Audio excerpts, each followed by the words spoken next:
चयनित अंश के पाठ के लिए श्रद्धेय प्रोफेसर सूरज अग्रवाल दास से अनुरोध करता हूँ। दादा आप पाठ का आरंभ करें। जय गुरु। आलोचना प्रसंग षष्ठ खंड, डेट 5 अगस्त 1945, पेज नंबर 104। আজ সকালে সিসি ঠাকুর মাতৃমন্দিরের বারান্দায় বসেছিলেন। आज सुबह सीसी ठाकुर मातृमंदिर के बरामदा में बैठे थे। आज আবার শ্রীযুত বরদলৈ এবং শ্রীযুত চৌধুরী এসে তার কাছে গেলেন। आज फिर से श्रीजुत बरदले जी और श्रीजुत चौधरी जी आकर उनके पास गए। धीरे धीरे বহু লোক জড়ো হলো। धीरे धीरे बहुत सारे लोग इकट्ठे होने लगे। কথা প্রসঙ্গে সিসি ঠাকুর বললেন, কোনো মোমেন্টে আন্দোলনে কম্পেটিবল ইউজেনিক অ্যাসপেক্ট সুসঙ্গত সুপ্রজনের দিকটা যদি ইগনোর্ড উপেক্ষিত হয় सब व्यर्थ हो जाए। बातों बातों में सीसी ठाकुर जी कहने लगे, किसी मोमेंट में यानी कि आंदोलन में कॉम्पिटिबल यूजेनिक एस्पेक्ट यानी कि सुसंगत सुप्रजनन के दिशा को अगर इग्नोर्ड यानी कि नजरअंदाज कर दिया जाए तो सब व्यर्थ हो जाएगा। कास्ट सिस्टम वर्ण विधान की चमत्कार वैज्ञानिक व्यवस्था।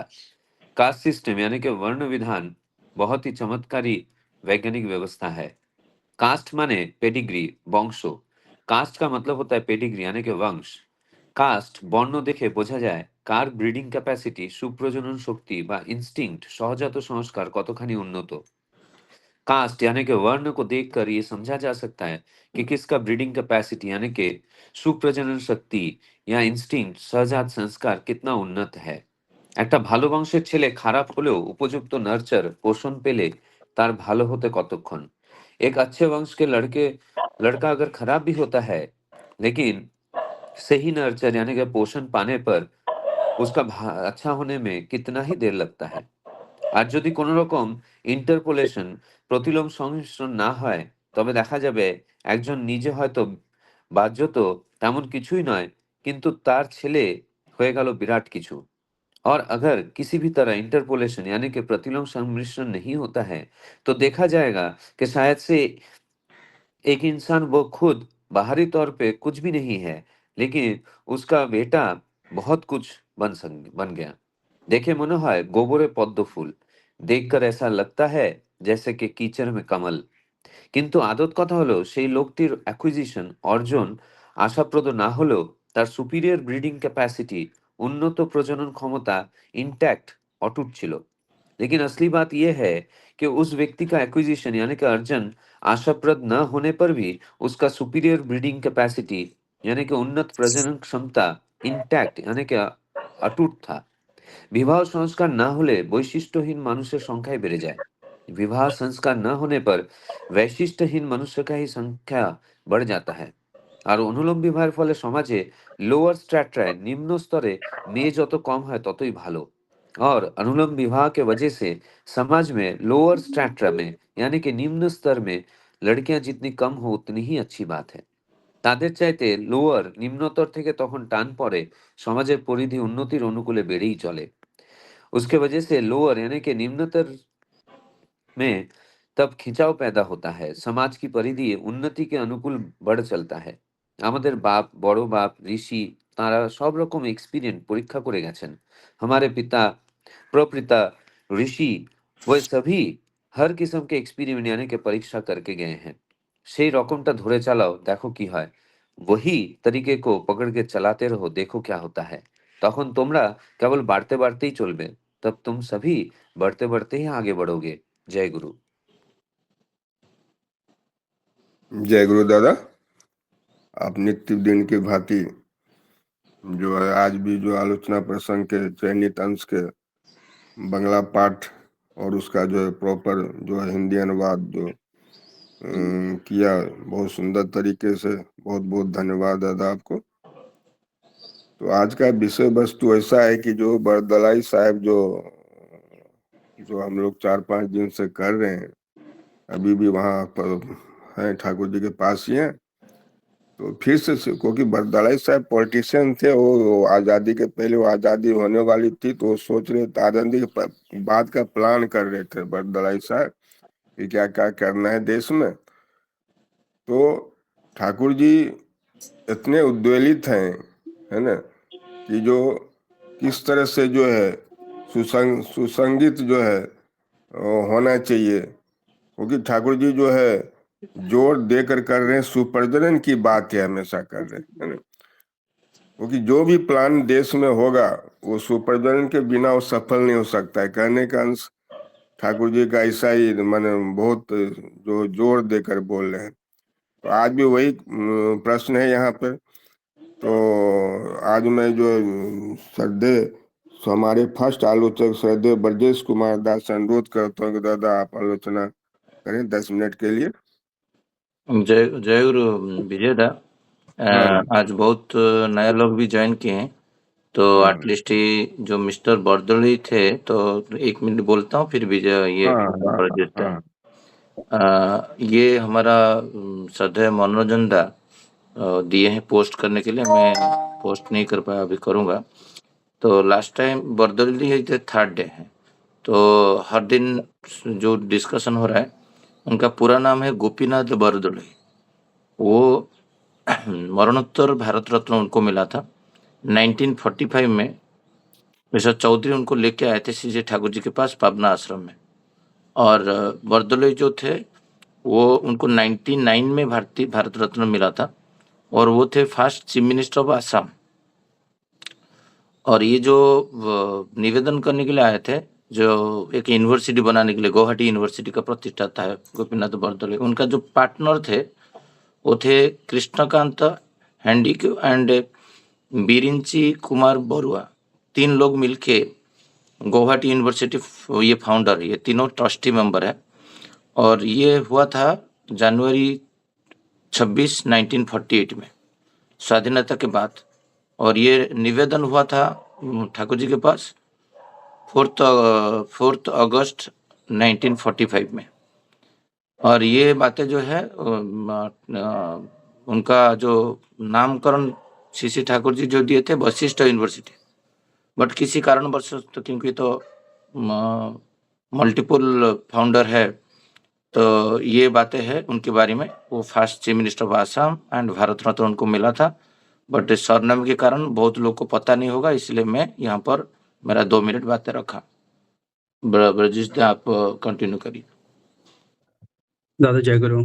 और शशिकांत, बहुत शुक्रिया कि आपने एक बैकग्राउंड रखा जो कि लोगों को समझने के लिए, जो लोग नए लोग जोड़ते हैं उनके लिए बहुत आसान होता है कि क्या डिस्कशन चल रहा है। तो अभी जैसा हम लोग पिछले 1 सप्ताह से मैं देख रहा हूँ कि मैं तो एक्चुअली सुबह में ट्रैवल कर रहा होता हूँ, इसलिए मैं सिर्फ जब टैक्सी में जब ट्रैवल कर रहा होता हूँ उस वक्त मैं सुनता हूँ, मैं बोल नहीं पाता हूँ। लेकिन आज मुझे शनिवार को मुझे बोलने का थोड़ा मौका मिलता है, तो मैं बहुत थैंकफुल फील करता हूँ प्रोफेसर साहब के लिए और आप सभी लोगों के लिए जो लोग आज मौका देते हैं।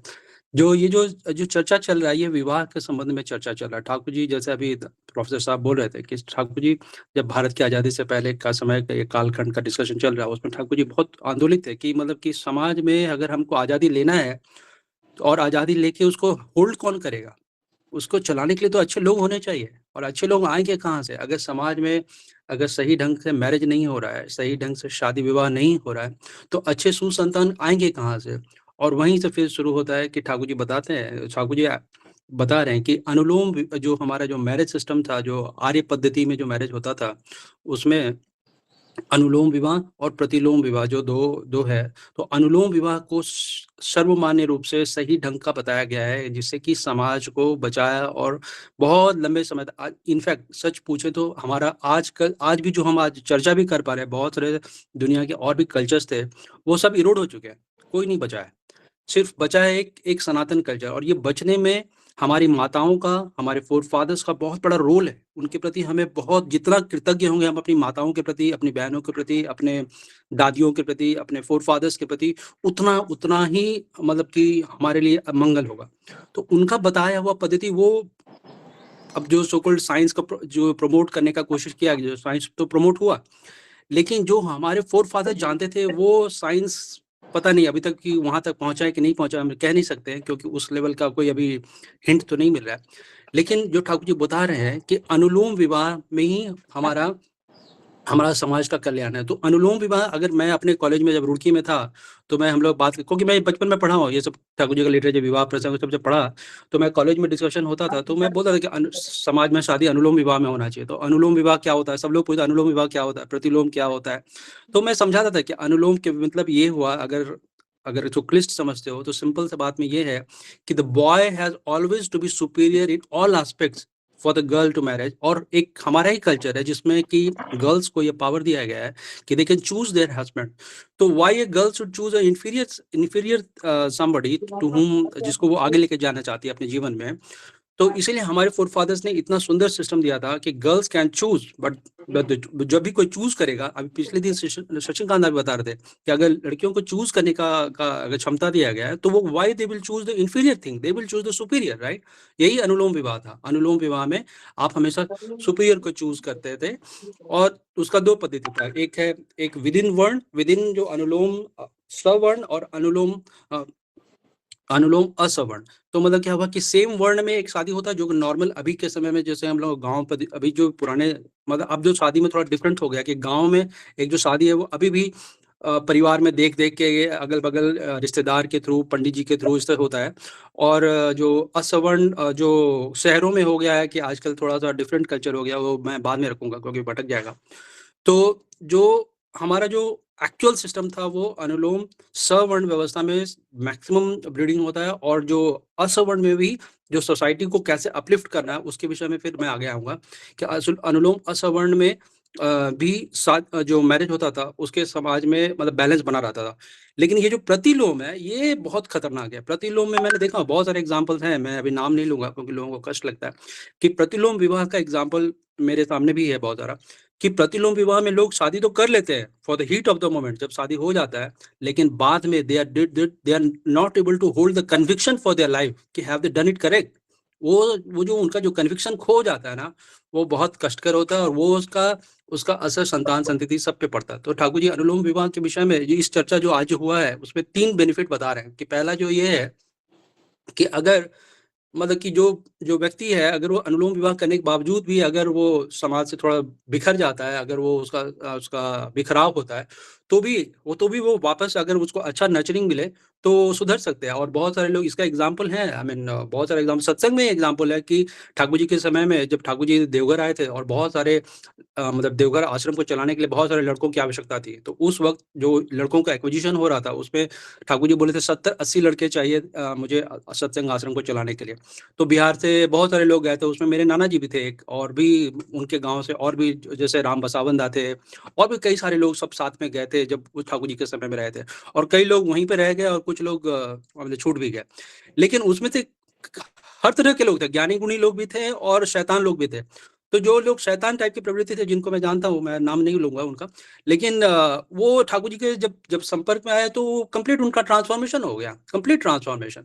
उसी तरह से ठाकुर जी बोल रहे हैं कि जो जिनका सुपीरियर एक्विजिशन होता है अनुलोम विवाह में, और एक चीज होता है कि जिनका अगर मान लीजिए जिनका सुपीरियर शादी तो अच्छा है लेकिन उनका एक्विजिशन स्किल मतलब कि वो कमाने दमाने की जो क्षमता है वो कम है, तो भी वो थोड़ा मतलब कमी हो जाता है। तो वो बैलेंस किया जा सकता है। जैसे कि आप देखोगे ब्राह्मण परिवारों में होता है कि ब्राह्मण फैमिलीज में अगर पिताजी अच्छे ब्राह्मण थे तो बेटा लोग जरूरी नहीं है कि उतना ही अच्छा ब्राह्मण होगा, लेकिन अगर उनका वो जो कि वंशधारा चला आ रहा है तो क्या हो रहा है कि जो फ्यूचर जनरेशन में जो उसका पोता या जो आगे जनरेशन आएंगे वो अपने दादा से इंस्पायर होते हैं और वो अच्छा करते हैं। तो इस तरह से मैं इसको इस तरह से समझता हूँ। अगर भूल त्रुटि हो तो मुझे कोई एक्सप्लेन करेंगे। और तीसरा में जो ठाकुर जी बोल रहे हैं कि अगर अनुलोम विवाह सही ढंग से होता है तो लोअर स्ट्राटा ऑफ सोसाइटी में जो होता है वो जो कन्याएं होती हैं वो कम होती हैं। और ये वही वही इस बात पे वही जा रहा है कि अगर हम अनुलोम असवर्ण विवाह जब होता है, जब अनुलोम असवर्ण विवाह होता है, इसमें क्या होता है कि चूंकि गर्ल्स को पावर है चूज करने के लिए, तो दे can choose a partner for them self कि वो अपने से सुपीरियर होगा। तो ये जो है अनुलोम असवर्ण के माध्यम से सोसाइटी में वो बहुत मतलब कि एक काइंड ऑफ बैलेंस बना रहता है। और आज का मैं इसके विषय में आजकल जो मॉडर्न कॉन्टेक्स्ट में हो रहा है वो मैं बता रहा हूँ। 2 मिनट बोल के फिर मैं बंद करूंगा क्योंकि मेरा टाइम हो ही गया ऑलमोस्ट। तो जो जो आजकल के हम देख रहे हैं कि टीवी पे हम जो देख रहे हैं आजकल कि हम लोग बहुत सारा जो शादी विवाह जो हो रहा है मतलब जो जो मतलब ये काइंड पर्टिकुलरली जो शहरों में हम देख रहे हैं, ये बहुत सारे डाइवोर्स के न्यूज़ आते हैं कि ये डाइवोर्स हो रहा है, वहाँ डाइवोर्स हो रहा है। और हमारे यहाँ एक सिस्टम है, सेलिब्रिटी सिस्टम है, उस सेलिब्रिटी सिस्टम में हम और भी न्यूज़ इस तरह से स्प्रेड किया जाता है कि समाज में कुछ बहुत ज़्यादा डाइवोर्स हो रहा है। तो ये जो डाइवोर्स है, इसके विषय में श्री ठाकुर जी का अगर आप एक लिटरेचर है, अगर आप थोड़ा पढ़े होंगे, एक एक बुक है जो रे हाउजरमैन था, श्री ठाकुर जी के समय में उनसे सवाल प्रश्नोत्तर हुआ था। उस किताब को आंसर टू द क्वेस्ट बोलते हैं। वो किताब बहुत इजीली अवेलेबल है, उसको अगर आप चाहे पढ़ेंगे। उसमें ठाकुर जी ने डाइवोर्स को कंप्लीट अगेंस्ट द सिस्टम बोला। इनफैक्ट मोहम्मद साहब के विषय में बोले कि मोहम्मद साहब बोलते थे कि मतलब कि of all the laws made, the law of the divorce is the most hated one। और सिमिलरली जीसस भी डाइवोर्स को पसंद नहीं कर रहे, लेकिन हम लोग ये देख रहे हैं कि भारत में ये डाइवोर्स सिस्टम को प्रचलित करने की कोशिश की जा रही है, वो अच्छा नहीं है। और इसमें हम लोग क्या कर सकते हैं, जस्ट लास्ट 1 मिनट ज़्यादा मैं बोल के फिर खत्म करूंगा, कि हम लोग क्या कर सकते हैं। तो हम लोग इसमें हम समझ तो गए हैं सारा बात। अब हमारा ये है कि हम आजकल देख रहे हैं कि सोसाइटी में कोई भी काउंसलर बना हुआ है, लेकिन एज ए सत्संगी हम आज के सभा में मान लीजिए 40 लोग जुड़े हुए हैं, 50 लोग जुड़े हुए हैं, और अगर हम अपने घरों में चर्चा करते हैं, हम अपने बच्चों के साथ जरूर चर्चा करें। घर में शादी विवाह के विषय में चर्चा होनी चाहिए, अच्छे से चर्चा होनी चाहिए कि क्या होता है शादी। बच्चे देखिए, छोटे बच्चे जो हम समझते हैं उनको समझ में नहीं आता, बच्चे सब कुछ समझते हैं। बच्चों का कान होता है रिकॉर्डर, उनका आंख होता है कैमरा, और माइंड होता है स्टोरेज। वो सब स्टोर करते हैं। जब राइट टाइम आता है तब वो सवाल पूछते हैं कि हाँ, इसका क्या मतलब होता है, पापा ये क्या होता है, मम्मी क्या। तो मैं अपने घर में भी अपने बच्चों के समय जब बात करता हूँ, तो ये सारी चर्चा होती है। तो हम लोग बताते हैं कि ये इस केस में ये था, इस केस में ऐसा होता है, इस केस में ये होता है। तो घर में चर्चा करने की बहुत आवश्यकता है। घर में आप इसको दूसरा, अगर आप नॉन सत्संगी से मिलते हैं तो उनसे आप जब सामान्य ढंग से भी बात करेंगे, तो उनसे शादी विषय के विषय में जरूर बताना चाहिए कि शादी विवाह जो है वो कम से कम इतना तो जरूर करें कि बॉय हर मामले में सुपीरियर हो गर्ल्स से, किसी भी मामले में। अगर आप पर्टिकुलरली अगर आप कास्ट वर्ड यूज करने से अवॉइड करना चाहते हैं, तो भी आप इससे भी सिंपल वे में कर सकते हैं कि the boy has to be superior in all aspects to the girl. मैंने ये करके देखा है, और आई मीन लोग सुनते भी है इसको। और हमारा ये जिम्मेवारी बनता है कि मतलब हम ये बात को, ठाकुर जी का बात को सब लोगों तक पहुंचाएं। और मैं और नहीं बोलूंगा क्योंकि मेरा टाइम ऑलमोस्ट हो गया है। तो और भी लोग अच्छे आज बोलने वाले सुशांत हैं, और भी लोग बोलेंगे, तो मैं उनकी बातें सुनूंगा। जय गुरु। बहुत बहुत सुंदर आलोचना दादा आपने किया। और लास्ट का जो वर्डिंग है, क्योंकि हम लोग आलोचना तो यहाँ डेली करते हैं और सबको सब बातें है जानकारी में, लेकिन उसको इम्प्लीमेंटेशन करने की बात है। और ये सब बातें जो है ठाकुर जी जो अभी बोलते हैं लोग, देश में गरीबी है तो व्यवस्था है, ये है, लॉ एंड ऑर्डर का प्रॉब्लम है, सबका सॉल्यूशन यही है, सुप्रजनन। और सुप्रजनन जो है, अभी हमको ये जो है जितने भी बच्चे हैं उनको ही बताने की जरूरत है ना? बहुत सुंदर दादा। अभी जो नेक्स्ट जो हमारे आलोचक हैं श्रद्धेय सुशांत नायक दा, जो ठाकुर जी के एसपीआर हैं, तो दादा आपसे अनुरोध है कि 10 मिनट के लिए आलोचना करें। सभी को जय गुरु। बड़े सुंदर भाव से सदैव ब्रजेशदा बोल रहा था। इस आलोचना प्रसंग में जो गोपीनाथ बरकरिता का साथ ठाकुर जी का जो बातें हो रहा था, बातों में ठाकुर जी जो 3 पॉइंट बोला, जीवन वृद्धि का जो सहायक जो है वो है शिक्षा दीक्षा विवाह। और ये विवाह के बारे में दादा से बात हो रहा था, ठाकुर जी से, जो हमारा जीवन वृद्धि के सबसे बड़ा इम्पोर्टेंट बात है, बहुत बड़ा एक दिख है जीवन की, वो है विवाह, सुप्रजनन, उन्नति और सुप्रजनन। यही तो ये है शादी का मूल कारण है। इसलिए ठाकुर जी मानी में बोल रहे हैं बंगाली में, उन्नति और सुप्रजनन यही तो बिয়ের मूल, যেমন তেমন করে বিয়ে করিস নে को भूल। श्री ठाकुर जी बंगाली में एक वाणी दे रहा है। तो जीवन की सबसे बड़ा इम्पोर्टेंट पार्ट है विवाह। इसमें जीवन को प्रकृत भाव से वर्धित कर सकता है, प्रजनन टू प्रजनन।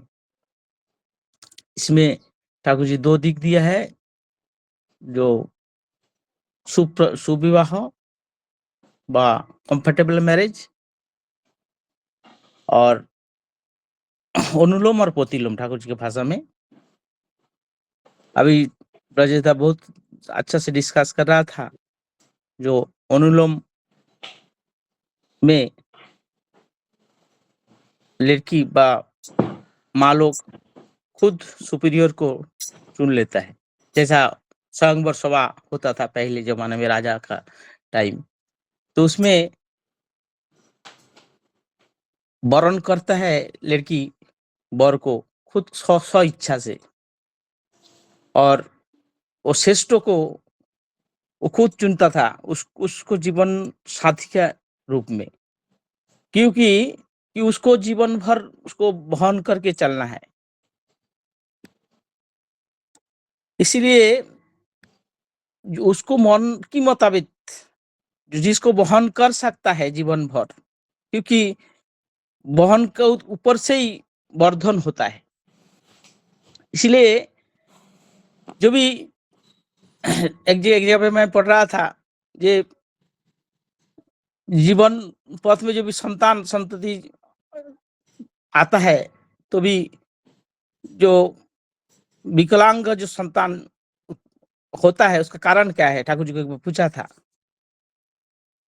तो ठाकुर जी बोल रहा है, जो भी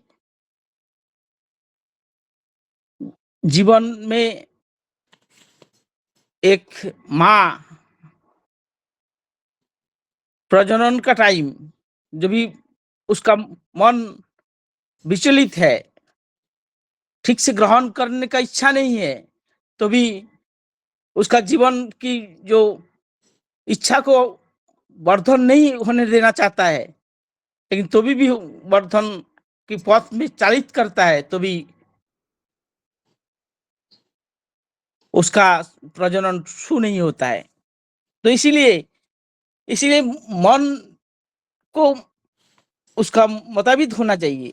इसीलिए सुप्रजनन बहुत जरूरत है, क्योंकि मानसिक स्तर से, शारीरिक स्तर से, आध्यात्मिक स्तर से और जीवन की सब दिक वर्धन हो सके, ऐसा दिक उसका मतलब ऐसा है।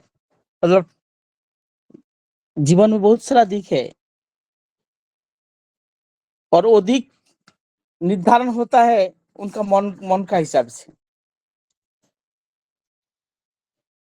इसलिए सुप्रजनन तब हो सकता है जब सुविवाह होगा, और सुविवाह के लिए 3 चीज बहुत जरूरी है, वंश, वर्ण, गोत्र। ठाकुर जी का जो स्वर्ण होना चाहिए और गोत्र अलग होना चाहिए, और सब वंश होना चाहिए, गोत्र खाली अलग होना चाहिए। और भी बहुत सारा दिक है सुप्रजनन के लिए और अनुलोम के लिए, जैसा सामाजिक स्वीकृति भी बहुत जरूरी रहता है, कि एक परिवार के साथ एक परिवार जो भी मिलन होता है विवाह में, विवाह बंधन में, तो भी उसका परिवेश के ऊपर कैसा उसका प्रभाव है, उसका वंश परंपरा में कैसा मर्यादा है समाज में, वो भी देखना जरूरी होता है। इसलिए ठाकुर जी बार बार बोलता है, जो भी समाज को प्रकृत भाव से वर्धन की पथ है, वो है विवाह। इसलिए बार बार ठाकुर जी एक ही बात को बहुत जगह पे दोहराया है, क्योंकि हम चाहता है जीवन को वर्धन करने के लिए, लेकिन पथ रुद्ध हो जाएगा तो वर्धन नहीं हो सकता है। और ऊपर से ठाकुर जी इसी बोल रहा है, एक संतान के अंदर कुछ कुछ कारण से वो कुछ खराब परिवेश में है, लेकिन उसका अंदर बहुत सारा पोटेंशियल है, छुपा हुआ है। लेकिन अच्छा परिवेश मिलने से उसका अंदर जो जो सुगुण है प्रकाश हो सकता है। इसलिए सुसंतान किधर भी रहे वो सुकर्म ही करेगा। और अच्छा परिवेश में रहते हुए भी जो भी कंफर्टेबल मैरिज नहीं है, उसको ऐसा संतान है, उसका अंदर जो जो वित्तीय प्रवृत्ति है वो कभी भी माथा चढ़ा दे के जाग सकता है, क्योंकि उसका अंदर जो जो जो जीवन की सुंदरपन जो है उसमें ही नर्चन है। इसलिए उस सुंदर को प्रकाश करना चाहता है मन से, लेकिन उसका अंदर से उसका जेनेटिक प्रभाव उसको प्रकाश करने नहीं देता है, वो कभी भी अनहोनी काम करके बैठता है। इसीलिए जीवन की जो बेस है, जो जो जीवन की नीड है, वो है जीवन वृद्धि का सहायक जो कर्म है। वो धर्मपद होके तो भी चल सकता है, जो भी उसका कंफर्टेबल जीवन अर्थात उसका सुप्रजनन में उसका जीवन अतिबाहित तो जो भी होगा, माता पिता श्रेष्ठ जो भी रहेगा, तो संतान संतति अच्छा परिवेश के प्रभाव से ही सुकर्म प्रकाश कर सकता है। जैसा गोपीनाथ जी ने ठाकुर जी के पास गया, जाके जो जो उसका इच्छा था जो यूनिवर्सिटी प्रतिष्ठा करने का, ठाकुर जी से बातचीत किया, और बातचीत करने के बाद ठाकुर जी का जो जो परामर्श मिला उसको वो प्रकाश करना चाहता है। लेकिन जैसा शशिकांत भाई ने बोल रहा था, जो और भी बहुत सारा फाउंडर था, जो ठाकुर जी दया करके बोला जे वैशाली यूनिवर्सिटी उसको नाम देने के लिए, लेकिन उनको मन में इच्छा था, लेकिन वो हो नहीं पाया। इसका कारण क्या है? वशिष्ठ यूनिवर्सिटी, वैशिष्ट यूनिवर्सिटी, वैशिष्ट यूनिवर्सिटी का जो नाम ठाकुर जी सिलेक्ट मतलब बोला उनको, वो कर नहीं पाया, क्योंकि उनका और भी जो प्रतिनिधि था, जो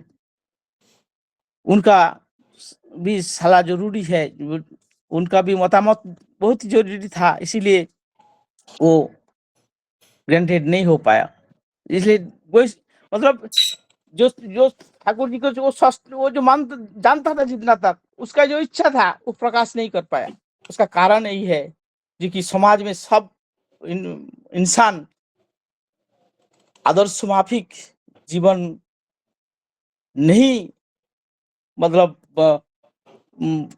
पसंद भी नहीं करता है, और उसको परिवेश भी नहीं मिलता है। इसीलिए ठाकुर जी का जो, और ठाकुर जी जो बताया जो सैंडल यूनिवर्सिटी के बारे में, उनका इच्छा था ठाकुर जी का वो अंतर से उसका मास्टर प्लान भी बना है, उसके लिए फंड भी बना चुका है, लेकिन उसके लिए जमीन भी खरीद के रखा है। लेकिन हमारा जो बोलता है समाज, हमारा जो परिवेश उसको सपोर्ट नहीं करते हुए, पुरुषोत्तम आते हुए भी उसको जीवन की जो इच्छा है, नीड जो है, ये समाज को अच्छा बनाना चाहता है, हर मनुष्य अच्छा बने, ये ठाकुर का दाय था। ये हर मनुष्य का दुख दर्द कष्ट जो है निवारण करने के लिए ठाकुर जो दिन भर मतलब जीवन भर प्रयास किया, वो हो नहीं सका। उसका कारण एक ही है, जो मनुष्य का प्रकृत मनुष्य का अभाव है।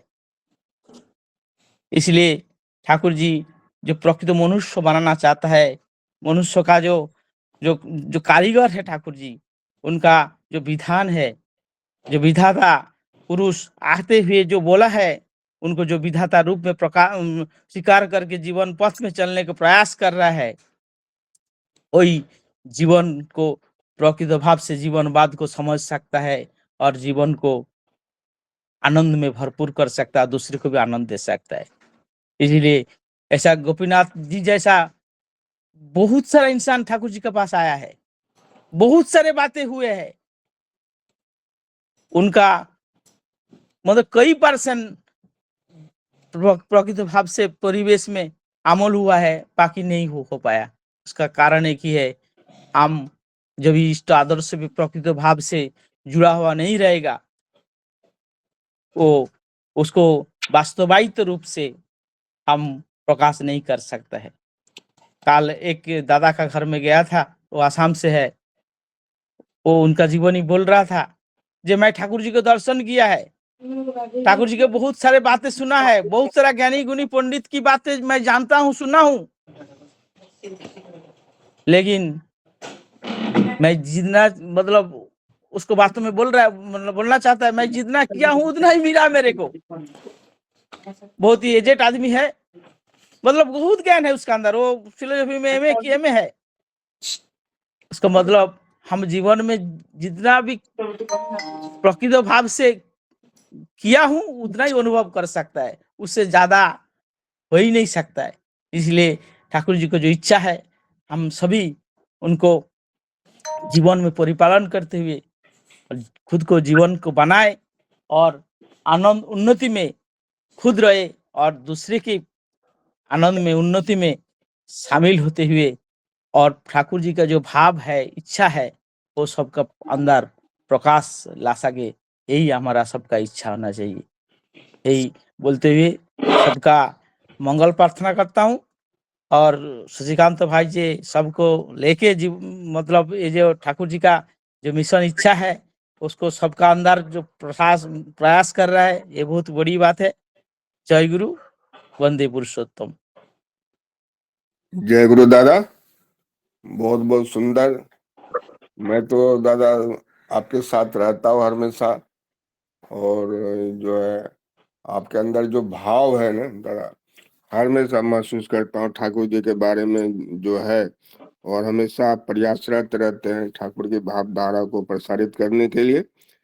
आपने जो बोला प्रकृति मनुष्य जो है को बहुत जरूरत है, जो ठाकुर जी की जो भी इच्छा थी उसको परिपूर्ण करने के लिए। और सबसे आज का जो विषय प्रसंग है उसमें जो है बहुत दुख की बात ऐसी होती है कि जो हम लोग दीक्षा तो लिए हैं, लेकिन दीक्षा लेने के बाद हमें क्या क्या करना है, कैसे करना है, क्यों लिए हैं पहले तो क्यों लिए दीक्षा, ये अपने अंदर सोचना पड़ेगा।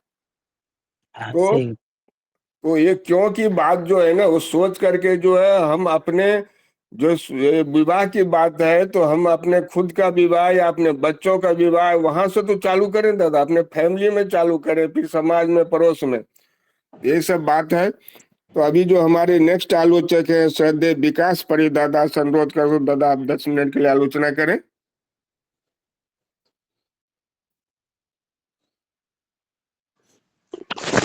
दादा जय गुरु।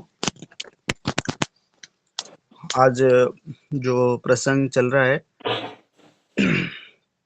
विवाह को लेके, श्री ठाकुर जी जैसा मुख्य अंग बोले हैं, इस समाज का एक मुख्य अंग, श्री ठाकुर जी ने तो बहुत सारे चीज विवाह को लेके पुनरुत्थान किए हैं। और हमारे शास्त्र में भी, जैसा सुशांत बोल रहे थे कि हमारे शास्त्र में बहुत सारे उसका वर्णन है, लेकिन हमारा अभी का जो पीढ़ी है वो उससे मतलब पीछे भाग रहा है। मतलब कि अभी वही अभी का जो पीढ़ी उनको किस तरह से उनके सामने रखे, जैसे अभी सदैव विजयदा ने बोले कि अपने घर से शुरू करना हो चाहिए ताकि जाके होगा।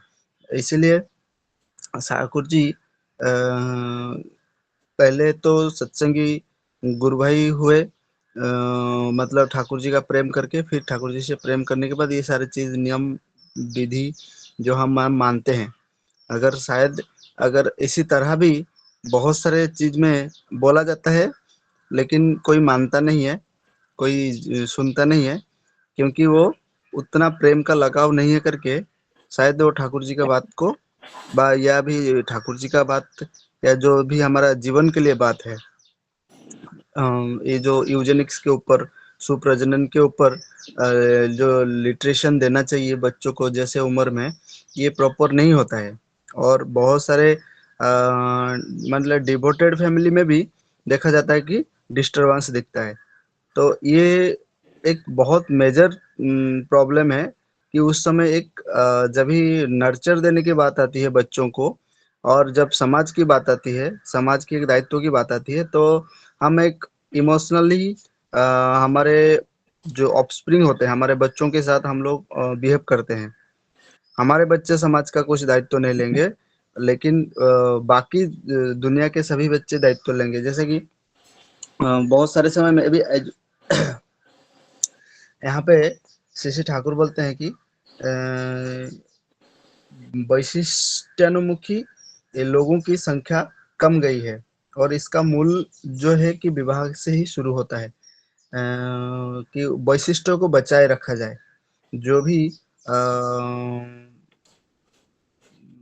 गुण है, जैसा कि हम लोग विज्ञान की भाषा में अगर समझाते हैं लोगों को, अगर कोई एक मीठा आम का पेड़ है, उसको अगर हाइब्रिडाइजेशन कर दिया जाएगा, तो वो जो आम का जो मूल सीड है वो नष्ट हो जाएगा, और कुछ ही सालों के बाद वो जो मूल आम का, अभी हाइब्रिड वाला आम ही जगत में मिलेगा, मूल आम नहीं मिलेगा। तो अगर उसका सेव करना है तो उसी का ब्रीडिंग करना पड़ेगा, और फिर समाज में वो एग्जिस्टेंस उसका रहेगा। तो वैशिष्ट्यमुखी लोगों का एग्जिस्टेंस रखने के लिए, अच्छे क्वालिटी लोगों की एग्जिस्टेंस के लिए, हमारा हिस्ट्री भी हमें कभी बताता नहीं है।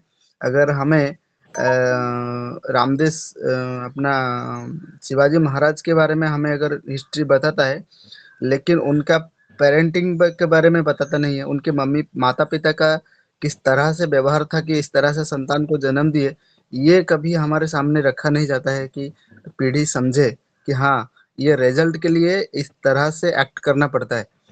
और जितने भी महान, आइंस्टाइन की अगर बात होती है लेकिन उस वहाँ पे भी उनका मम्मी पापा का नहीं सुनते हैं। किंग का बात सुनते हैं, लेकिन किंग मेकर का स्टोरी हमें बहुत कम ही सुनने को मिलता है। उनका जो पेरेंटिंग है वो हमें बहुत कम ही सुनने को मिलता है, कि शायद इसी का एक कमी है हमारे आज के पीढ़ी के कारण। हम सिर्फ किंग को देख के किंग बनने की कोशिश करते हैं, लेकिन जो चीज है किंग कैसे बना, तो उस चीज से हम दूर भागते हैं। जो मेन चीज है कि मैरिज मैरिज से ही अच्छे अच्छे संतान जन्म लेते हैं। और जिस तरह से श्री ठाकुर भी एक माँ के गर्भ से ही जन्म लेके, मतलब परमपिता जब ही माँ के गर्भ से जन्म ले पाते हैं, तो ये कितना महत्वपूर्ण है एक ये चीज कि दुनिया को सुधारने के लिए, जो स्वयं परमपिता माँ के कोख से जन्म लेके दुनिया के लिए इतना सब कुछ दे पाते हैं। अगर हर तरह मैरिज सिस्टम इस तरह से ये हो जाएगा, तो कितने अच्छे अच्छे आत्माएं हैं, जैसा श्री ठाकुर बोलते हैं कि मतलब उनको लैंड करने के लिए जो फील्ड होना चाहिए वो फील्ड नहीं है, इसके लिए वो बहुत सारे आत्माएं हैं, जन्म नहीं ले पाते हैं।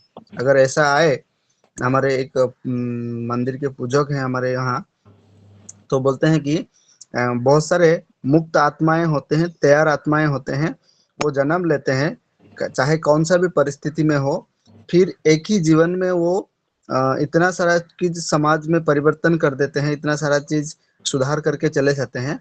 और जो साधारण आत्माएं होते हैं वो बैठ के सिर्फ वो संघर्ष में ही लगे रहते हैं, कैसे होगा, क्या होगा, जीवन जीविका इसी में लगे रहते हैं।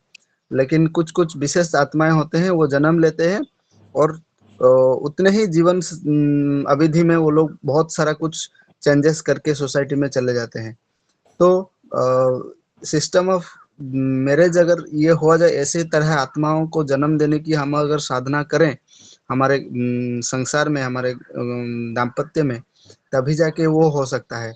और ये एक इंटरलिंक की बात है, जिस तरह से हम भी करेंगे और हमें नर्चर देने के लिए हमारा परिवेश भी इस तरह से है, ये करना चाहिए।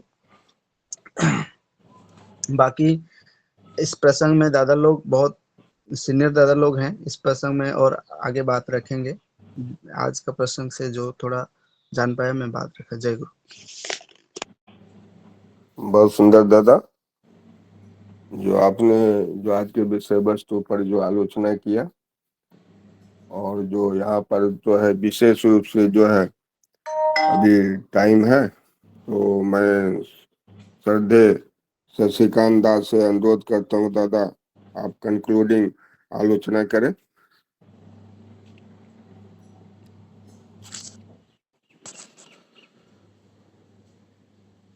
जय गुरु।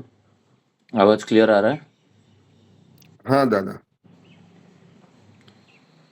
आज मैं सूरज दा को धन्यवाद दूंगा जे कंटिन्यूस ये जो प्रयास है, जो एक दिन पहले ऑडियो उनका कभी मैं देखा नहीं, जो पोस्ट नहीं होता है, तो ऑडियो को मैं गाड़ी में ऑन करके सुन के आता हूँ ऑफिस से।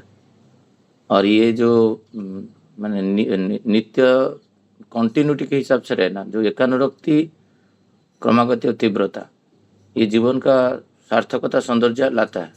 और ये हमारा दैनंदिन जीवन में जब देखते हैं तो वो आनंदित होते हैं। और विजयदा हमको सोमनाथ दा का एब्सेंट फील नहीं करने दिए। और मैं धन्यवाद बहुत सारा दूंगा विजयदा को, जो हर दिन कोऑर्डिनेशन करना और आलोचकों के साथ बातचीत करना, उनका अपॉइंटमेंट लेना, ये एक बहुत बड़ा काम है। और ये बैकएंड में करके सबसे कोऑर्डिनेट करके ये करते हैं। मैं विजयदा को बहुत बहुत धन्यवाद दूंगा ये परिचालन करने के लिए। और आज बहुत सुंदर भाव से आलोचना हुआ है, ब्रजेश दा किए हैं।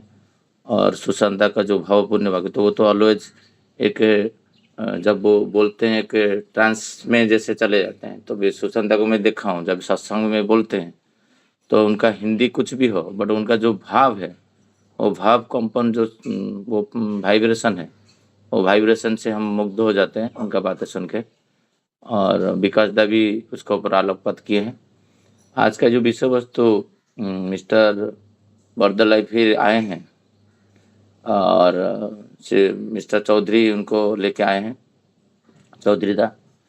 तो श्री ठाकुर जी यहाँ पर जो बोल रहे हैं, जो कोई भी आंदोलन आप करो उसके पीछे ये कंपैटिबल यूजेनिक एस्पेक्ट रहना चाहिए। ये बात हमको समझना चाहिए। जे कुछ भी हो, श्री ठाकुर जी, कल हम विजयदा में और मनोरंजन दा के साथ बात हो रहा था, कुछ भी हो, जजन जजन इष्टभूति शिक्षा दीक्षा विभाग, सदाचार स्वस्थ, इष्ट प्रणता, इष्ट स्वार्थ प्रतिष्ठा, ये सब की वर्ड्स देखोगे हर पेज में आपको मिलेगा। क्योंकि ठाकुर जी का माइल जो है, स्तंभ है, मेन पिलर जो है, वो विवाह है समाज को बचाने के लिए। श्री ठाकुर जी इसलिए बोल रहे हैं जो कास्ट सिस्टम था, जो वर्ण व्यवस्था था, बहुत अच्छा था। आज जो आप पेडिग्री देख रहे हो, कोई भी कुत्ता खरीदने के लिए जाते हो, बिल्ली खरीदने के लिए जाते हो, उसमें पेडिग्री टैग लगा जाता है, ये कौन सा वंशज है, ये एल्सेशियन है कि जर्मन शेफर्ड है। तो श्री ठाकुर जी ये वंश के बारे में श्री ठाकुर जी बोले आपको 6 जनवरी 1955 6 जनवरी 1955 देवीदा लिखे हैं दीपरखी वॉल्यूम 1 में।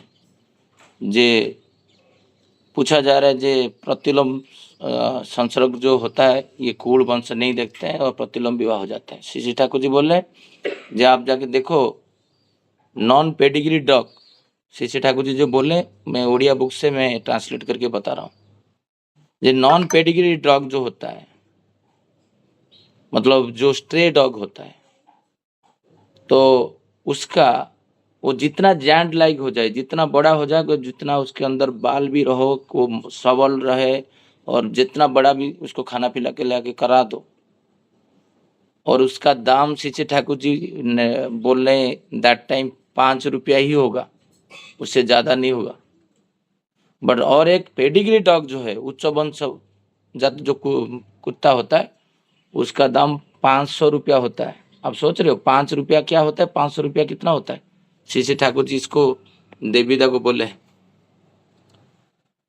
वो उस टाइम में वन विहार दा उनको क्वेश्चन पूछे थे श्री ठाकुर जी का।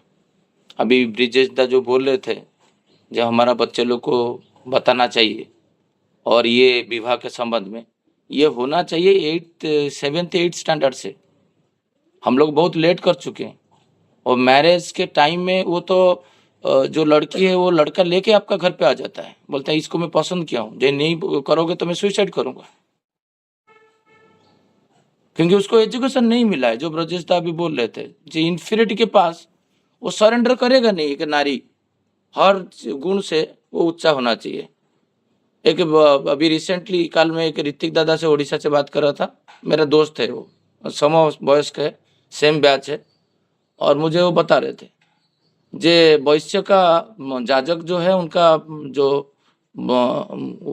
वैश्य है और ऋतिक है ब्राह्मण, और उनका बेटा बेटी शादी हुआ है अभी रिसेंटली। आप सोचो तो, मतलब दोनों कर्मी है, एक जाजक कर्मी एक ऋतिक कर्मी है, बट असवर्ण अनुलोम विवाह किए। श्रेष्ठता मतलब सवर्ण में होगा, अभी कॉन्सेप्चुअल क्लियर नहीं है।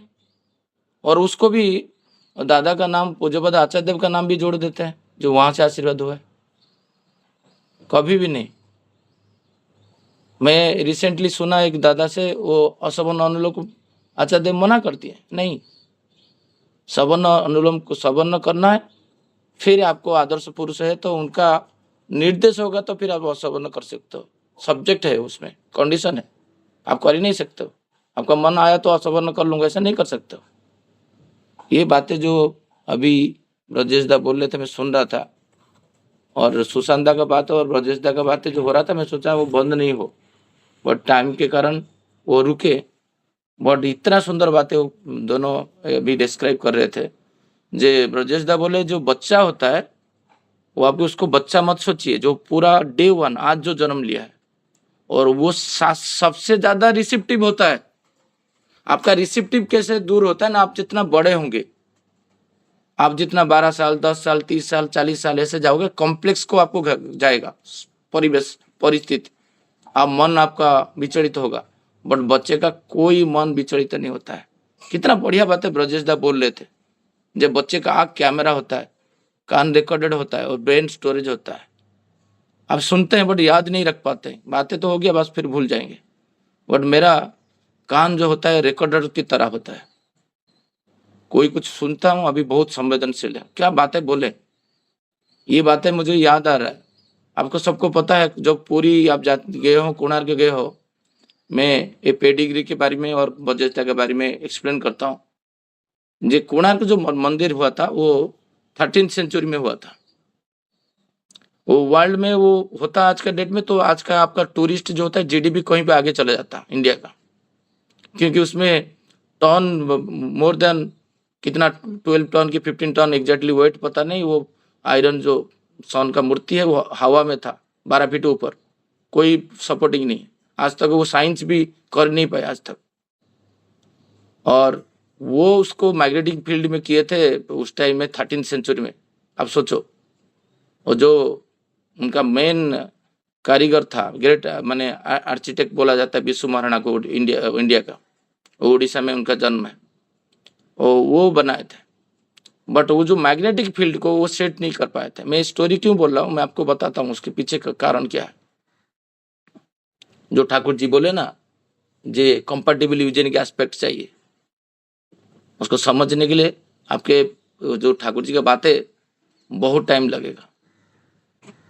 वो उसको फिट नहीं कर पाए। जितना बार भी मैग्नेट ऊपर वाला मैग्नेट डालते तो वो एयर में नहीं रहता था, इतना बड़ा ये है। आज तो साइंस संभव नहीं है एयर में रखना कोई ऑब्जेक्ट को विदाउट मशीन। एयरक्राफ्ट आप देखते हो उसमें मशीन लगा हुआ है, इसलिए वो ऊपर हवा आता है। विदाउट मशीन में आप कोई भी ऑब्जेक्ट को ऊपर रखना आज के डेट में मुश्किल है।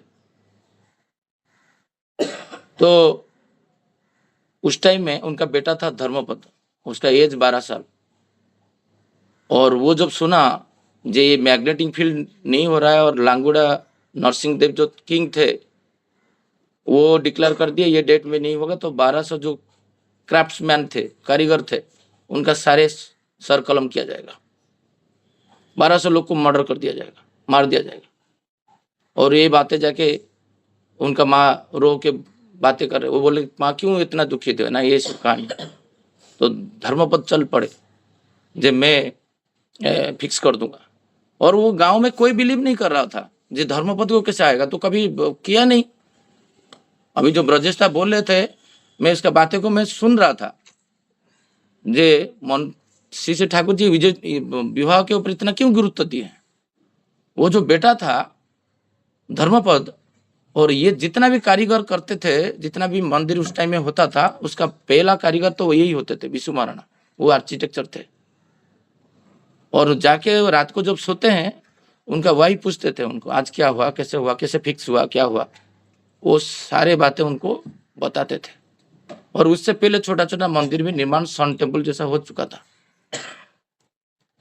और ये धर्मपद मातृ गर्भ में सुन रहे थे, क्योंकि उनका आग्रह जो था, आप सोचिए श्री ठाकुर जी इतना क्यों विवाह के ऊपर दिए हैं।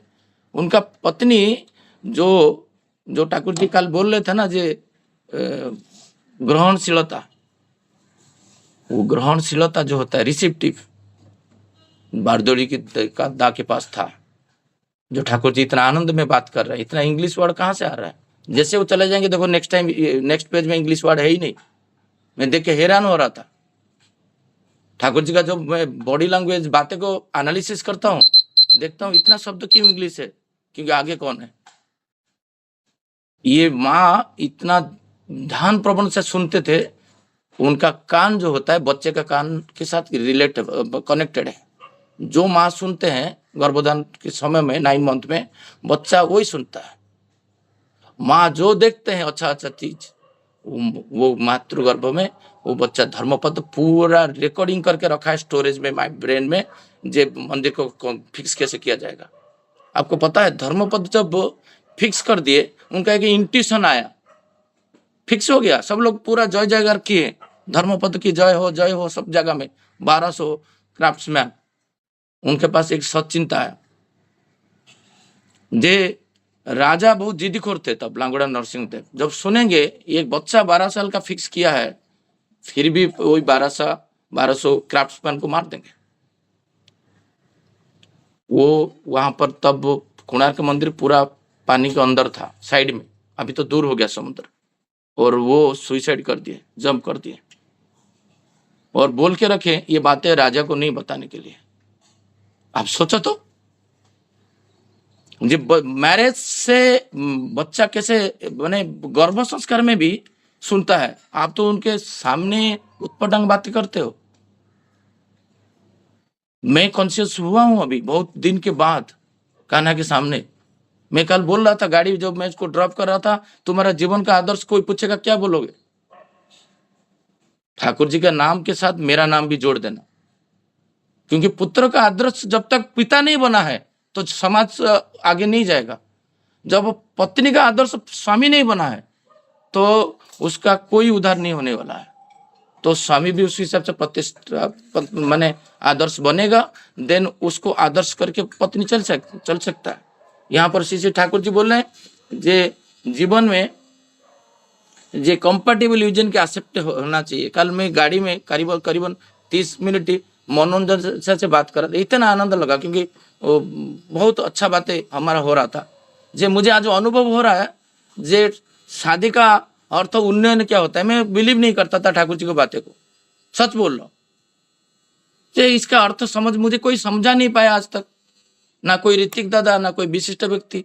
सुप्रजनन में समझ सकता हूँ, जो सुसंतान है, बट उन्नयन कैसे होगा विवाह करने से? विवाह करने से उन्नयन कैसे होगा? कल मैं बात कर रहा था, मनोरंजन भाई बोलते हैं ये पॉसिबल नहीं है। बोले पॉसिबल तो नहीं है, बट परसेंटेज तो कम है। पॉसिबल तो नहीं है, ठाकुर जी का बात है तो 100% सत्य है, उन्नयन होगा ही होगा। कैसे होगा? तो इसके ऊपर थोड़ा सा मैं आलोकपात करूंगा, टाइम लेके 5 मिनट। जो अभी शादीशुदा है और जो शादी नहीं की है, बार बार सुनिए। अभी रिसेंटली मैं बात कर रहा था मेरा पत्नी के साथ, जे एक विवाह हुआ, विवाह के कुछ दिन के बाद उनका 2 भाई अलग हो गए।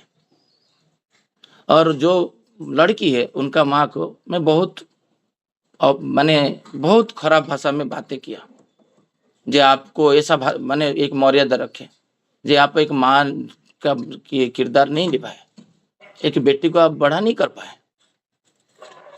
और वो उनको बहुत हर्ट हुआ, जे आप कैसे ऐसे बातें कर रहे हो। मैंने आप विवाह एक लड़की को दिए और वो जाते जाते 2 भाई का विच्छेद कर दिया।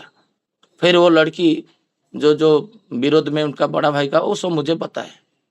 बोले वो 30 साल तक अकेले थे, एक माँ है, एक ही नाड़ी है, एक ही पिता है, एक ही सब कुछ है, 30 साल इकट्ठा थे और विवाह हुआ, विच्छेद हुआ, कहाँ उन्नति हुआ? सवर्ण में विवाह किए हो, अलग गोत्र में विवाह किए हो, वंश ठीक है, योग्यता बड़ा है, सब कुछ बड़ा है, सब कुछ हुआ, बट ये विवाह क्या हुआ? उन्नति कहाँ से लाया?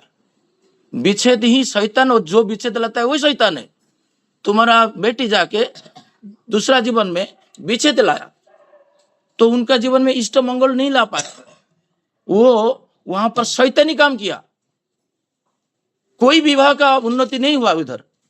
और मेरा जो भाव है, जो भाषा में बात कर रहा हूं अभी, वही भाषा में उनको समझा रहा था। आप बेटी को इतना सिखाइए जीवन में, एक पुरुष को जो जिसको विवाह करेगा, विवाह से पहले कोई किसी को हस्बैंड भी सोचेगा नहीं, कॉलेज में, ऑफिस में मिलन इसी हिसाब से रखेगा। मैं देखा हूं, एक लड़की को मैं देखता हूं, 5 साल से ऑब्जर्व कर रहा हूं, किसी से ऐसा बात नहीं करता है। आफ्टर मैरिज 44 एज में भी उसका बेस कोई दिखा लिया है, मुझे पूछा नहीं आज तक। इतना संस्कार है। इसलिए श्री ठाकुर जी बोलते हैं, जब लड़की आएगा जीवन में, कल मैं मनोरंजन बोल रहा था, मेरा जीवन का उन्नति में बता सकता हूँ क्या हुआ है। मैं डिटैच होता था कभी कभी, मेरा माँ से, मेरा भाई से, मेरा परिवेश से। ऑलवेज एक इंस्पिरेशन देता है नारी, एक नर्चर देता है, उसके पास नर्चर है, मेरे पास फुलफिल है। पुरुष के पास पूर्ण करने का क्षमता है, नारी के पास पोषण करने का। तो मैं बाहर काम करूंगा, आलू चाल दाल लेके आऊंगा और नारी इसको पका के खिला के तृप्त देगा। यही होता था परंपरा। आज का डेट में जब मैं कभी 2000 रुपया 4000 रुपया को माँ को नहीं देता हूँ, मेरा पीछे पड़ जाता है प्रज्ञा।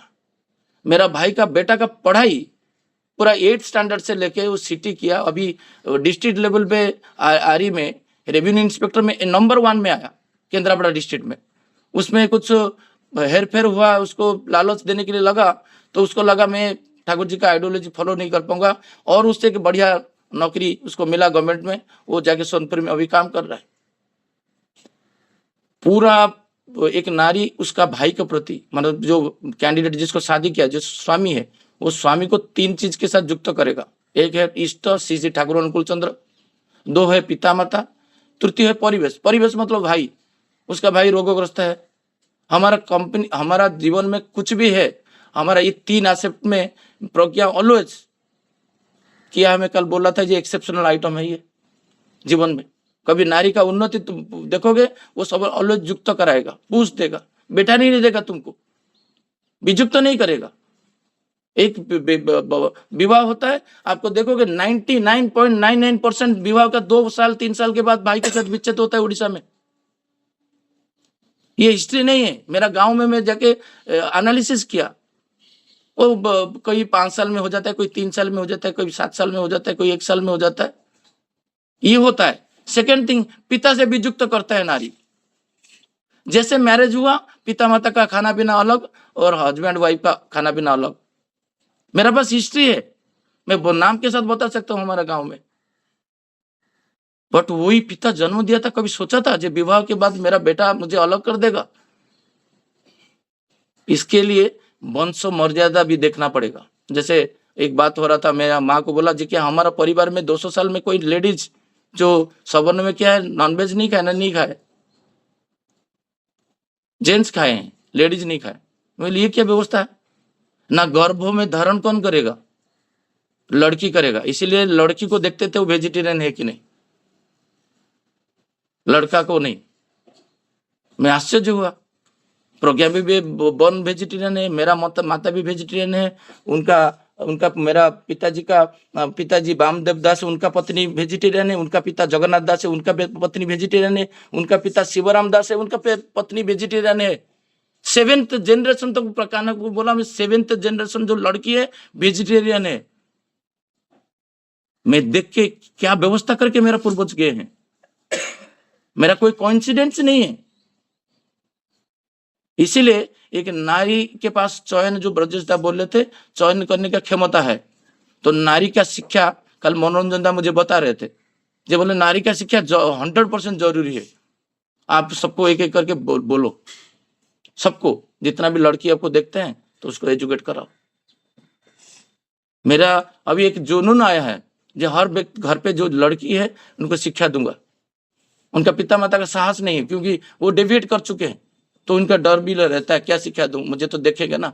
मैं कल कान्हा को बोल रहा था, मुझे देख, मुझे तो देख, मैं क्या हूं, मैं क्या रियलिटी हूं, मैं कोई फेक बंदा नहीं हूं। प्रार्थना से पहले फूल देना है, प्रसाद देना है, तो देख फूल दिया हुआ कि नहीं, चेक कर जाके। तेरा नेग्लेक्ट हो सकता है, तेरा जीवन का आदर्श कभी नेग्लेक्ट नहीं होगा।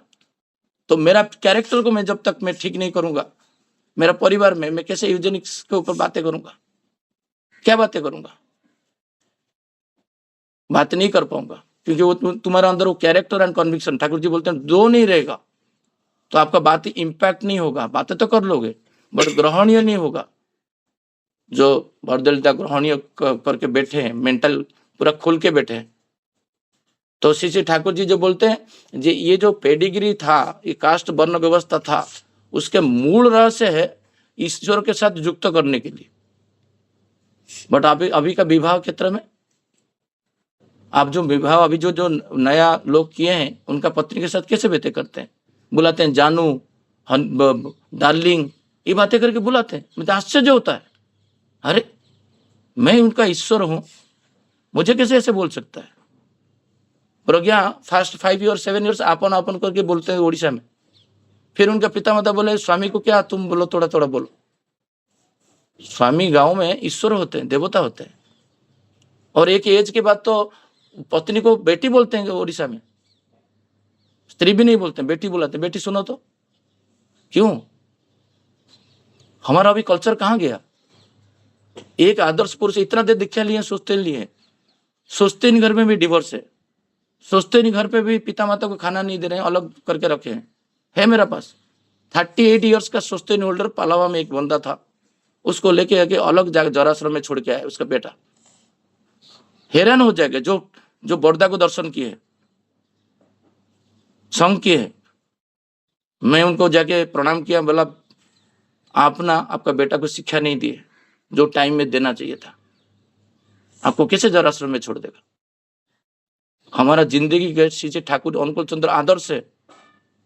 बड़ा बड़ा उत्सव, बड़ा बड़ा पेंडल बनाने से मनुष्य उत्सव की नहीं हो जाता। हुआ तो चारों तरफ उत्सव हो रहा है। अभी भी महाराष्ट्र उत्सव है 21 दिसंबर, उसी दिन भी डिवोर्स होगा सत्संग परिवार में, उसी दिन भी पिता माता को जराश्रम में छोड़ते हैं लोग, सेम डे में, उसी अटेंड करने के बावजूद। क्यों हो रहा है, इसका मूल कारण है श्री ठाकुर जी बोलते हैं विवाह ठीक से नहीं हुआ है। और ये विवाह ठीक होगा, आपका लड़की को देख के पता नहीं होगा। जीत मैं जब विवाह किया था मुझे पता नहीं मेरा ये लड़की जिसको शादी कर रहा हूँ वो मेरा माँ के साथ चल पाएगा कि नहीं, मेरा भाई के साथ चल पाएगा कि नहीं, मेरा घर का स्टेटस क्या है, मैं वही स्टेटस के हिसाब से सुपीरियर हूं कि नहीं, हर जगह से चेक नहीं करूंगा। अभी देखा जाए सवर्ण है, गोत्र अलग है, सब कुछ है, बट हायर स्टेटस में एजुकेशन में नारी है, धन दौलत में नारी है, तो उसका ग्रहण करने का क्षमता क्या रहेगा। जब वो बेड में बैठ के विश्व महाराणा का पत्नी सुन रहा था, कितना आग्रह में सुना होगा। जो बॉडी जो नाड़ी के साथ युक्त हुआ बच्चा, जो उसका आंख खुला हुआ कि पता नहीं, वो पेट के अंदर वो इतना ऑब्जर्व कर जाएगा कि मंदिर का मैग्नेटिक फील्ड क्रिएट कर देगा, जाके स्थापना करके आ जाएगा। ये क्या साइंस है, मतलब नारी कितना आकर्षित होना चाहिए पुरुष के प्रति। श्री ठाकुर जी बोल रहे हैं जे तुम इतना बड़ा इस हिसाब से शादी कराओ जैसे तुम्हारा जो पत्नी आएगा तुमको पूछ देगा हर वक्त। एक दिन प्रज्ञा मुझे मेरा भाई का अगेंस्ट में नहीं बोला है, एक ही दिन मेरा भाई का बेटा का अगेंस्ट में नहीं बोला है। मेरा भाई का बेटी को लेके वहां पर भुवनेश्वर में उनका घर में शादी किया, जितना भी खर्चा वर्चा पानी सब कुछ A to Z, बिना कांदा लहसुन में खाना पीना सब कुछ मैं देखा हूं। गर्व अनुभव होगा पुरुष को नारी के प्रति, और नारी का गर्व अनुभव होगा मेरा पुरुष इतना आदर्शवान है। मातृभूति नहीं देने से हम लोग खाना नहीं खाते। उनका अकाउंट अलग होना चाहिए, अलग कैसे कर देंगे लोग। विवाह एक होगा, एक पुरुष फील करेगा जे मेरा नारी मेरा जीवन आके मेरा परिवर्तन कर दिया, मेरा जीवन को। उन्नति इसको बोलते, बैंक बैलेंस, 7 सीटर गाड़ी, बंगला कोई उन्नति नहीं बोलते। आध्यात्मिक आत्मोन्नयन के लिए तो सब लोग विवाह करते हैं, बट वो नहीं मिला तो कभी गर्व हमारा पड़ोसी में, हमारा समाज में, सोसाइटी में, हर जगह में बोलता हूँ जब मैरिज का आता है, जब मुझे देखो, मेरा परिवार को देखो। मैं एक व्यक्ति को, एक हेडमास्टर को मेरा गांव में भेजा, वो मैं 10 किलोमीटर दूर रहते हैं। बोले तुम जाओ, मेरा गांव का जो मेन गेट है, भगवती पिंड है, वहां पर जाके किसी को पूछो शशिकांत दास का परिवार कैसा है। वो सचमुच जो मार्केट करते करते वहां पर पहुंचे। मुझे 10-15 दिन पहले फोन किए थे, जो शशिकांत दास कोने में पूछ के आया। हमारा घर का परिवार जो है 7 पीढ़ी का मैं नाम बता दिया। क्यों बताया? मेरा घर के आगे उनका पूरा सर है, सबका नाम लिखा हुआ है, क्या कौन क्या किया है, अचीवमेंट उनका क्या जीवन में है, इसलिए इतना ज्ञान है। वंश मर्यादा देखना पड़ेगा। उनका वंश, उनका पिताजी का नाम पूछने से बता देते हैं, उनका पिताजी का नाम वो बता नहीं पाते थे। क्यों? क्योंकि वो आकर्षित नहीं होता है उनका वंश के प्रति। उनका वंश में कोई कुछ अचीवमेंट किए नहीं, उनका जीवन में कोई आदर्श नहीं है। कल एक व्यक्ति बोले नो ओनियन नो गार्लिक का एक वेजिटेबल डिश, 1 मिनट में मेरा बातों को विराम दूंगा अभी, वो डाले थे। वो विशिष्ट व्यक्ति थे एक फोरम में, तो तुरंत 1 सेकंड में डाले, वहां पर मटन का कुछ आइटम डाले। मैं ऑफिस में था, पढ़ा, तुरंत मैं उनको बोला जी ये मैसेज जो है इसको आप डिलीट करो, नहीं तो ये मैसेज को किसी दूसरा द्वारा में करो। वो मुझे तुरंत फोन किए। विशिष्ट व्यक्ति थे, एक जगह में कोई यहाँ पे ट्रस्टी है, ये है वो है, तो मेरा 1-to-1 लिखा। तो मुझे बोले शशिकांत आप ऐसे क्यों बोल रहे, मेरा बिजनेस अलग है, आप नीचे देखो सिग्नेचर में ये लिखा हुआ है। बोला तुम्हारा बिजनेस हो सकता है, व्हाट इज योर आइडियोलॉजी, यही शब्द। क्योंकि तुम जहां पर हो मुझे पता है आप कहां पर हो। आप एक जगह में संस्था में ट्रस्टी हो, वेयर इज योर आइडियोलॉजी? ना कहाँ आइडियोलॉजी नहीं है, आप कैसे बोल सकते हो? मतलब तुम एक जगह में प्रमोट कर रहे हो नो ओनियन नो गार्लिक को, सिमिलर वे में मांसाहार को कैसे प्रमोट कर सकते हो? आप खा सकते हो, बट सामाजिक क्षेत्र में कितना व्यवस्था आप खराब कर रहे हो ना। शशिदा बहुत सॉरी, एक्सट्रीमली सॉरी। मतलब तुम्हारे पत्नी के नाम पे तुम डालो, तुम्हारा पुत्र पुत्री के नाम पे डालो, बट तुम कौन हो समाज को दिखा दो जो मैं नो ओनियन नो गाली को ये करता हूँ, तो दिखा नहीं लिए बाहर का संप्रदाय का। तो ये जब होता है तो ये सब चीज कब आता है ना। तुम जब मैं उनको बोला था जो आइडियोलॉजी होगा, तुम आज मटन बेच रहे हो, कल बीफ बेचने के लिए पीछे नहीं हटोगे। मेरा एक दोस्त है, मैं उसका नाम बताया नहीं उनको, बोला मेरे साथ रहता है, मेरा रिलायंस में काम करता है, बट हिंदू है, वो बीफ खाता है। मुझे क्यों बोला कि मेरा जीवन में कोई आइडियोलॉजी नहीं। मतलब खा, कुछ प्रॉब्लम नहीं। आइडियोलॉजी जब नहीं रहेगा तो आप कुछ भी कर सकते हो। आइडियोलॉजी आता है आइडियल से आता है इनिशिएशन से। हम लोग दीक्षा लिए हैं, हमारा आइडियल को हम लोग रिप्रेजेंट करते हैं, नॉट खाद्य में ओनली। व्यवहारिक में विवाह जब आता है, परिवेश में हम जब जाके देवघर में किसी व्यक्ति को बोलता हूँ कि देखिए मेरा ठाकुर जी उनका भाई से अलग नहीं हुए थे, उनका बेटा श्री बरदा अलग नहीं हुए थे, उनका बेटा पूज्यपाद दादा अलग नहीं हुए थे, अभी पूज्यपाद परम पूज्यपाद श्री आचार्य देव वो उनका भाई बिंकीदास से और सिपाही दास से अलग नहीं हुए। आप देखते हैं पूज्यपाद अविंदा वो भी अलग नहीं हुए। 7 generation, where is your status? जब मैं मेरा स्टेटस नहीं बता पाता हूं, मैं अलग होके ये सब बोलता हूं, तो फिर लोग सुनते नहीं है। इसलिए मैं जो बुक्स में पढ़ा अभी 2-3 साल से पहला प्रैक्टिस करूंगा, इंप्लीमेंट करूंगा खुद का जीवन में। बाधा दे दिया मतलब बाधा दे दिया। ये होता है ब्रीडिंग से। गुड ब्रीडिंग का ठाकुर जी बोल रहे हैं पेडिग्री में 500 रुपया दैट टाइम में, आप सोचो डॉलर में कन्वर्जन कर दीजिए, स्टे डॉग का वैल्यू 5 रुपया। इसलिए आपका बेटी को बोलिए जो पेडिग्री डॉग जो ऊंचा है, जो 500 रुपया वाले पुरुष के पास शरण ले, उनको इस हिसाब से शिक्षा दे दे, डरे काम पे जाए, काम हो जाए उनका, जब मैं इन्फीरियर के पास शरण नहीं लूंगा। उनका देखूंगा, चेक करूंगा उनका पिता माता के प्रति क्या श्रद्धा है, उनका इष्ट के प्रति क्या श्रद्धा है, उनका क्या स्टेटस है, पूरा फुलफिल कर पाएगा मुझे हर एंगल से, तो उसी के पास में रहूंगा। मेरा भाई के बेगनेस्ट में कोई कुछ एक बार बोल दिया था परिवेश में, मेरा तो बोलने का तरीका सब कुछ हो जाए, जितना निकृष्ट हो जाए, मेरा भाई मुझे कुछ भी मत दे। परिवार में जैसे आचार्य देव का मैं देखता हूँ आचरण सिद्ध है, मैं आचरण सिद्ध होगा तो मेरा आदर्श बने, मेरा पत्नी का आदर्श कौन हूं?